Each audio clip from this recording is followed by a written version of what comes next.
नाजरीन किराम, दास्ताने हिंद का वो बाब जिसमें शोरे महशर बपा था, अब एक ऐसी खामोशी में बदल चुका था जो तूफान का पेश खैमा होती है।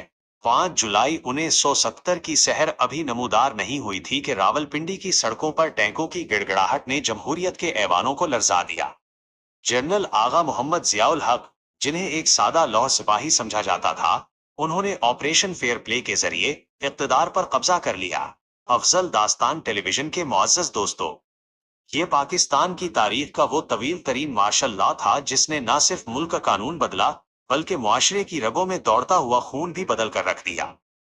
दास्तान गो बयान करता है कि जियाउल हक ने जब इख्तिदार संभाला तो वादा किया था कि वो 90 दिन के अंदर इंतखाबात करवा कर रुखसत हो जाएंगे, लेकिन इख्तिदार की कुर्सी की कशिश ऐसी थी कि 90 दिन 11 सालों में फैल गए। उन्होंने मुल्क को एक नई नजरियाती सिमत देने के लिए इस्लामाइजेशन का नारा लगाया। हुदूद ऑर्डिनेंस, ज़कूज़त व अशर का निज़ाम और वफाकी शरई अदालत का क़याम इस दौर की पहचान बने। जहां एक तरफ मजहबी हलके इन इकदामात को खुश आइन करार दे रहे थे, वहां दूसरी तरफ लिबरल और जमहूरी कुव्वतों के लिए ये दौर कैदो बंद की सोबतों का पैगाम लाया।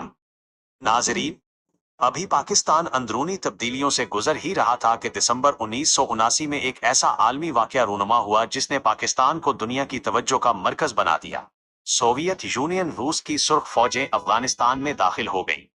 ये महज एक पड़ोसी मुल्क पर हमला नहीं था, बल्कि कम्युनिज्म का वो सैलाब था जो गर्म पानियों तक पहुंचने के लिए बेताब था। इस वक्त के आलमी हालात में पाकिस्तान के पास दो ही रास्ते थे, या तो वो उस सैलाब के सामने घुटने टेक दे या फिर दुनिया की सुपर पावर से टक्कर ले ले। अफजल दास्तान टेलीविजन के नाजरीन, जनरल जियाउल हक ने खतरनाक खेल खेलने का फैसला किया। उन्होंने अफगानिस्तान की मुजाहिमत को जिहाद का नाम दिया और पाकिस्तान इस जंग का फ्रंट लाइन स्टेट बन गया। अमरीका, सऊदी अरब और दीगर इस्लामी ममालिक की इमदाद का रुख पाकिस्तान की तरफ मुड़ गया और अफगान मुजाहिदीन के लिए पिशावर और कोयटा के रास्ते खोल दिए गए। यहीं से क्लाशनकोव कल्चर और ड्रग कल्चर ने जन्म लिया, जिसने हिंद की इस पाक जमीन पर गहरे असर। दास्ताने हिंद का ये वो मोड़ है जब पाकिस्तान की मगरबी सरहदें बारूद के धुएं से धुंधला गई थीं।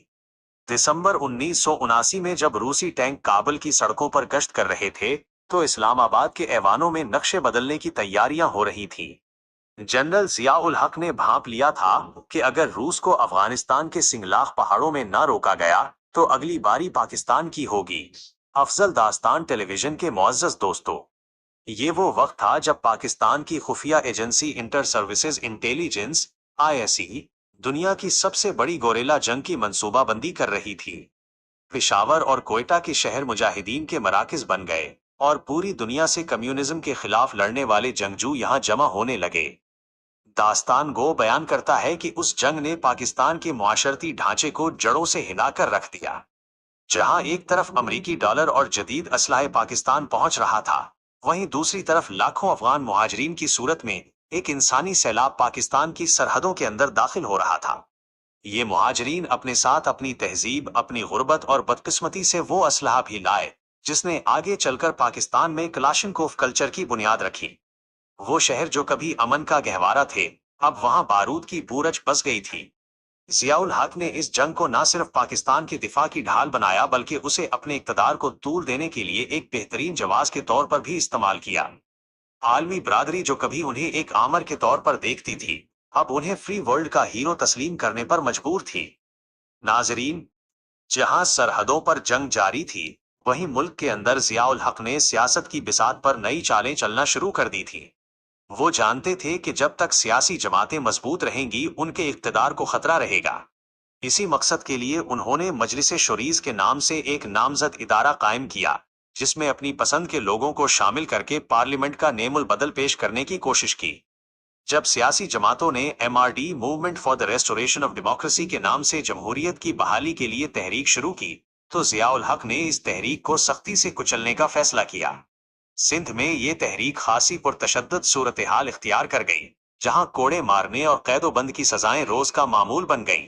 अफजल दास्तान टेलीविजन के नाजरीन, 1984 अर्श में जियाउल हक ने अपने इक़्तिदार को अवामी जवाज़ फराहम करने के लिए एक मुतनाज़े रेफरेंडम करवाया। इस रेफरेंडम का सवाल कुछ इस तरह तरतीब दिया गया था कि अगर अवाम इस्लामाइजेशन की पॉलिसियों की हिमायत करते हैं तो उसका मतलब है कि वो जियाउल हक को अगले 5 साल के लिए सदर तस्लीम करते हैं। इस होशियाराना चाल के जरिए उन्होंने अपनी कुर्सी को कानूनी तहफ़्फ़ुज़ देने की कोशिश की। इसके फौरन बाद 1985 में गैर जमाती बुनियादों पर आम इंतखाबात करवाए गए। इन इंतखाबात का मकसद सियासी जमातों के असर रसूख को खत्म करके एक ऐसी क्यादत सामने लाना था जो बराह रास्त सदर की मर्जी के ताबे हो। इसी अमल के नतीजे में मोहम्मद खान जुनेजो को वजीर आजम बनाया गया। अगरचे जुनेजो साहब एक शरीफुन नफ्स और बाउसूल इंसान थे, लेकिन जियाउल हक ने 8वीं आईनी तरमीम के जरिए सदर को ये इख्तियार दे रखा था कि वो जब चाहें असम्बली को तहलील कर सकते हैं। ये वो तलवार थी जो हर वक्त वजीर आजम के सर पर लटकती रहती थी। इसी दौर में पाकिस्तान ने एक तरफ अफगान जिहाद में रूस की कमर तोड़ दी, तो दूसरी तरफ दाखिली सतह पर फिरका वारियत और लिसानी असबियतों ने सर उठाना शुरू कर दिया। कराची जैसे बड़े शहर में एमक्यूएम जैसी तंजीमों का उभार उसी दौर की पैदावार समझा जाता है, जिसने सिंध की सियासत में एक नया रुख पैदा किया। दास्ताने हिंद के इस हिस्से में हम ये भी देखते हैं कि जियाउल हक ने तालीम और मुआशरत में मजहब का वो रंग भरने की कोशिश की जो उनके बकौल पाकिस्तान के कयाम का असल मकसद था। निसाबी कुतुब में तब्दीलियां लाई गई और मुआशरे में एक खास किस्म की कदामत पसंदी को फरोग दिया गया। लेकिन इस सब के पीछे माशी अदम मसावात और सियासी घुटन का वो लावा भी पक रहा था जो किसी भी वक्त फट सकता था। रूस की पसपाई के आसार नुमायां होने लगे थे, मगर अफगानिस्तान की मट्टी में बोया गया बारूद अब खुद पाकिस्तान की गलियों तक पहुंच रहा था। वो जिहाद जिसने आलमी नक्शा बदला, उसकी कीमत अब आम पाकिस्तानी शहरी को दहशतगर्दी और अदम तहफ़्फ़ुज़ की सूरत में चुकानी पड़ रही थी। हाज़रीन किराम, दास्ताने हिंद का ये वो बाब है जहां इक़्तिदार की कशमकश और पिसे पर्दा होने वाली साजिशें अपने उरूज पर थीं। 1985 के गैर जमाती इंतखाबात के बाद जनरल जियाउल हक ने समझा था कि मोहम्मद खान जुनेजो उनके एक वफादार और खामोश वजीर आजम साबित होंगे, लेकिन जुनेजो साहब ने जल्द ही अपनी सियासी खुद मुख्तारी का मुजाहरा करना शुरू कर दिया था। उन्होंने न सिर्फ सियासी जमातों पर से पाबंदी खत्म करने की बात की, बल्कि अफगान मसले पर जनेवा मुआहदे के हवाले से भी फौज से हटकर एक आज़ाद मौक़िफ़ अपनाने की कोशिश की। अफजल दास्तान टेलीविजन के मुअज़्ज़ज़ दोस्तों, सदर और वजीर आजम के दरमियान ये सर्द जंग इस वक्त खुलकर सामने आई जब अप्रैल 1988 में रावलपिंडी और इस्लामाबाद के दरमियान वाक़े ओजड़ी कैंप में एक होलनाक धमाका हुआ।